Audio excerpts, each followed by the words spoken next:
ஒரு பூவுக்கு மருத்துவ குணங்கள் அதிகமாக இருக்குன்னு சொன்னால் நம்புவீங்களா? உண்மைதாங்க. வெண்தாமரை பூன்னு சொல்லுவாங்க பார்த்தீங்களா? ஸோ நிறைய பேர் இதை பார்த்துருப்போம். இது வந்து கடவுளுக்கு படைக்கக்கூடிய ஒரு மலர் அப்படின்னு கூட சொல்லலாம். ஸோ இதுக்கு மருத்துவ குணங்கள் இருக்கா அப்படின்ற ஒரு ஆச்சரியம் நிறைய பேருக்கு வரும். உண்மைதாங்க. இது வந்து சித்த மருத்துவத்தை பொறுத்தவரையில் இது வந்து ஒரு காயக்கற்பம் அப்படின்னு கூட சொல்லலாம். பல ஆயிரம் வருஷத்துக்கு முன்னாடியிலிருந்தே சித்த மருத்துவத்தில் இந்த வெண்தாமரையை பயன்படுத்திட்டு வராங்க. இது வந்து இதயத்துக்கும் சரி, மூளைக்கும் சரி ஒரு வரப்பிரசாதம் அப்படின்னு கூட சொல்லலாம். இதில் வந்து ஒரு முக்கியமான ஒரு வேதிப்பொருள் இருக்குது, லினோலிக் ஆசிட் அப்படின்னு சொல்லுவாங்க. இதையும் தாண்டி இதில் பாஸ்பரஸ், வைட்டமின் B, C இதெல்லாமே இருக்குது.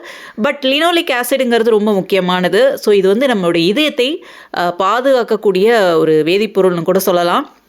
ஹைப்பர் டென்ஷன் பிரச்சனை உள்ளவங்களுக்கெலாம் வந்து இதை அடிக்கடி இதை எடுத்துகிட்டு வரும்போது அது நல்லாவே கண்ட்ரோல் ஆகும். இந்த பால்பிட்டேஷன்னு சொல்கிறாங்க பார்த்தீங்களா, எனக்கு இதயம் படபடன்னு அடிச்சிக்குது, ஒரு மாதிரி வேகமாக துடிக்குது, ஒரு மாதிரி இருக்குதுன்னு சொல்லுவாங்க. ஸோ அந்த பிரச்சனை உள்ளவங்க, இல்லை ஹார்ட் மசில் வீக்காக இருக்குன்றவங்கலாம் இந்த வெண்தாமரையை பயன்படுத்திட்டு வரலாம்.